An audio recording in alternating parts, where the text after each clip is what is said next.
இன்னைக்கு நாம கிராமத்து முறைப்படி கிள்ளி போட்ட பருப்பு குழம்பு எப்படி வைக்கிறது அப்படிங்கிறத பார்க்க போறோம். அதுக்கு தேவையான விஷயம் 50 கிராம் சின்ன வெங்காயம், 100 கிராம் பருப்பு, அதுக்கப்புறம் ஒரு 5 பச்சை மிளகா, அதுக்கப்புறம் ஒரு 10 பல்லு பூண்டு. அதை மட்டும் நம்ம முதல்ல எடுத்துக்கணும். அதை எடுத்துட்டு அதை வேக வைக்கிறதுக்கான சரியான பாத்திரத்தை எடுத்து அதில் அந்த சின்ன வெங்காயம், அப்புறம் பூண்டு, பருப்பு, பச்சை மிளகா இது எல்லாத்தையும் போட்டு ஒரு 3 சொம்பு அளவுக்கு தண்ணி, அதாவது நமக்கு குழம்பு எந்த அளவுக்கு வேணுமோ அதுக்கேற்ற அளவுக்கு 2 சொம்போ இல்லை 3 சொம்போ அதுக்கு தேவையான அளவுக்கு நம்ம தண்ணியை ஊற்றி அந்த பருப்பை நல்லாவே நம்ம வேக வைக்கணும். ஏன்னா அப்பதான் நமக்கு பருப்பு கடையிறதுக்கு ரொம்பவே ஈஸியா இருக்கும். அது ஓரளவுக்கு பாதி அளவுக்கு வெந்ததுக்கு அப்புறம் அது கூட 1/4 கிலோ தக்காளி ஆட் பண்ணிக்கலாம். ஏன்னா தக்காளி பருப்போட சேர்ந்து வேகிறப்போ நல்லாவே சாஃப்டா வெந்து போயிடும். அதுக்காக தான் இப்போ பருப்பு பாதி வெந்ததுக்கு அப்புறம் தக்காளி சேர்க்கிறோம். அதுக்கப்புறம் ஒரு 3 பிஞ்சு மஞ்சத்தூள், கிட்டத்தட்ட இதை நீங்க ஒரு 1/4 ஸ்பூன் ஒரு அளவு எடுத்துக்கலாம். இது 3 பிஞ்சுங்கிறது கையில போடுறது, நம்ம 1/4 ஸ்பூன்னா உங்களுக்கு ஒரு கணக்கா இருக்கும். 1/4 ஸ்பூன் அளவு எடுத்துக்கலாம். அதுக்கப்புறம் ஒரு 1/2 டீஸ்பூன் பெருங்காய பொடி.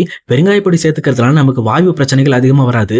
ஏன்னா தக்காளி இந்த மாதிரி பருப்பு ஐட்டத்துல கொஞ்சம் வாயு அதிகமா இருக்கும். அதனால நம்ம பெருங்காய பொடி சேர்த்துக்கலாம். அடுத்தபடியா குழம்பு நல்லா வாசனையா இருக்கிறதுக்காக ஒரு 5 பல்லு பூண்டு தோலை உரிக்காம நல்லா உரல்ல இடிச்சு அதோட சேர்த்துக்கலாம். அதுக்கப்புறம் ஒரு 1/2 மூடி தேங்காவை நல்லா துருவி எடுத்து அந்த தேங்காய் துருவலையும் இதை சேர்த்துக்கலாம். இப்போ நம்ம எக்ஸ்ட்ரா ஆட் பண்ற பூண்டும் தேங்காய் துருவலும் இந்த குழம்போட வாசனைக்கு தான். ஏன்னா பூண்டை எப்பவுமே இடிச்சு சேர்க்கிறப்போ அதுல இருந்து வர்ற ஸ்மெல் ரொம்பவே சூப்பரா இருக்கும். அதே நேரம் தேங்காய் துருவலுமே இந்த குழம்புக்கான ஒரு புது ஃபிளேவரையுமே கொடுக்கும். சொல்லப்போனா இந்த ஃபிளேவர் ரொம்பவே நல்லா இருக்கும் இந்த பருப்பு குழம்புக்கு. அதுக்காக தான் நம்ம ஆட் பண்ணியிருக்கோம். அடுத்தபடியா இதை நல்லாவே வேக வைக்கணும். நம்ம கிட்டத்தட்ட இப்போ முக்கால்வாசி வேக வச்சுட்டோம்.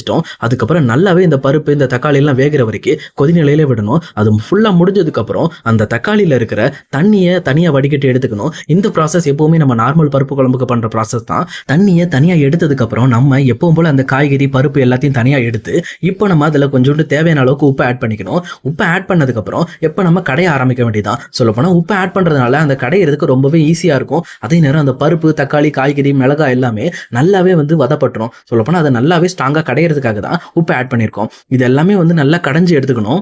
அடுத்தபடியா ஒரு மரநெல்லிக்காய் சைஸ்ல புளியை எடுத்து அதை நல்லா கரைச்சி அந்த தண்ணியை நம்ம தனியாக எடுத்து வச்சுக்கணும். சொல்ல போனா இந்த புளி கரைசலை அந்த பருப்போட ஆட் பண்ணிக்கிறோம். இந்த புளிப்பு சுவையும் நம்ம பருப்புக்கு நல்லாவே டேஸ்ட்டை கொடுக்கும். அடுத்தபடியா நம்ம ஏற்கனவே எடுத்து வச்ச அந்த பருப்பு தண்ணியும் இந்த நம்ம கடைஞ்ச பருப்போட ஆட் பண்ணிக்கலாம். இதுக்கப்புறம் நம்ம முக்காவாசி ப்ராசஸை முடிச்சிட்டோம். இதுக்கப்புறம் நம்ம கொஞ்சம் தாளிப்பு மட்டும் தாளிச்சு ஊற்றினா முடிஞ்சு போச்சு. ஆனா அதுக்கு முன்னாடி நம்ம கொஞ்சம் கொத்தமல்லி தழை ஆட் பண்ண வேண்டியது இருக்கும். கொத்தமல்லி தலையில தண்டை மட்டும் தனியாக எடுத்து வச்சிருங்க. அந்த இலையை மட்டும் எடுத்து இதோட சேர்ந்து ஆட் பண்ணிக்கங்க.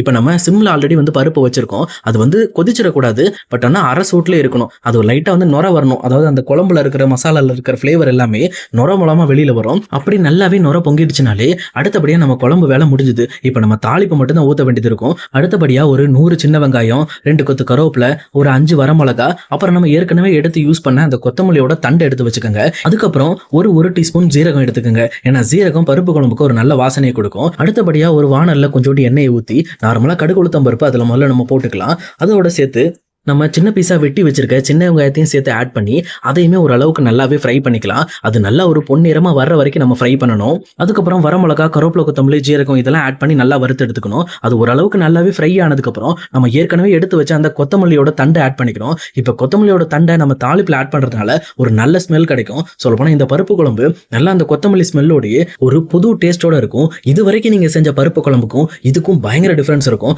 ஏன்னா இதுல நிறைய டைம் நீங்க போட்ட பொருளே மறுபடியும் ஆட் பண்ற மாதிரி இருக்கும். நீங்க பூண்டை முதல்ல யூஸ் பண்ணிருப்பீங்க. பட் ஆனா மறுபடியும் நம்ம இந்த குழம்புல பூண்டை இடிச்சு போட்டிருப்போம். அதே நேரம் கொத்தமல்லி தலையும் இலைய தனியாவும் தண்டை தனியா தாளிச்சு ஊத்திருப்போம். இந்த மாதிரி நம்ம குழம்புக்கு ஆட் பண்ற எல்லா இன்கிரீடியன்ஸையும் ரொம்பவே டிஃப்ரெண்டா ட்ரை பண்ணிருப்போம். இந்த முறை தான் நெல்லை சைட்ல எல்லாம் கிராமத்து முறையா பயன்படுத்தப்படுது. சொல்ல போனா கிராமங்கள்ல இந்த மாதிரி ஒரு பொருளை 2 விதமா பயன்படுத்துவாங்க. அதோட டேஸ்டே டிஃப்ரெண்டா இருக்கும். அதனாலதான் நம்ம கிராமங்கள்ல போய் சாப்பிடுறப்போ நம்ம எவ்வளவுதான் அதே மாதிரி செஞ்சாலும் அந்த டேஸ்ட் வராது. ஆனா இப்ப நான் கொடுத்திருக்க வழிமுறைகள் படி நீங்க செஞ்சீங்கன்னா நீங்க நினைக்கிற மாதிரி கிராமத்து சமையல் முறையிலேயே ஒரு அருமையான பருப்பு குழம்பு உங்க வீட்டிலேயே செய்ய முடியும். அதே நேரம் இந்த குழம்பு நீங்க ஒரு டைம் செஞ்சு பார்த்துட்டீங்கன்னா அதுக்கப்புறம் நீங்க ரெகுலரா வாரத்துல ஒரு 2 டைமாவது செய்யாம விட மாட்டீங்க. ஏன்னா அந்த அளவுக்கு டேஸ்டா இருக்கும். இந்த குழம்புக்கு நீங்க யூஸ் பண்ற ஒரு அருமையான சைட் டிஷ்னா வேற ஒண்ணும் கிடையாது, காய்கறி வத்தல் தான். அதாவது மோர் மிளகா, வெண்டைக்காய், கத்திரிக்காய் வத்தல், இந்த மாதிரி வத்தல்லாம் இந்த குழம்புக்கு ரொம்பவே கூட்டி சாப்பிட சூப்பரா இருக்கும். வேற எதுவுமே உங்களுக்கு தேவையில்லை, முட்டை கூட தேவையில்லை. இந்த வத்தல் இருந்தா போதும், நீங்க அருமையான ஒரு சூப்பரான சாப்பாடு வீட்லயே நீங்க சாப்பிடலாம். ஓகே காய்ஸ், இன்னைக்கு உங்களுக்கு ஈஸியான முறையில கிராமத்து முறைப்படி கிள்ளி போட்ட பருப்பு குழம்பு வைக்கிறது நீங்க தெரிஞ்சிட்டு இருப்பீங்க. இதே மாதிரி யூஸ்ஃபுல்லான ஃபுட் ட்ரிக்ஸ் எல்லாம் தெரிஞ்சுக்கணும் அப்படின்னா மறக்காம நம்ம சேனலை ஒரு சப்ஸ்கிரைப் பண்ணி வச்சிருங்க. அது மட்டும் இல்லாம இந்த வீடியோ உங்களுக்கு ரொம்பவே பிடிச்சிருந்துச்சுன்னா எனக்காக ஒரு லைக்கும் பண்ணிடுங்க. ஓகே காய்ஸ், நம்ம இன்னொரு அருமையான சமையல் நாள்ல மீட் பண்ணலாம். See you, Tata, bye bye.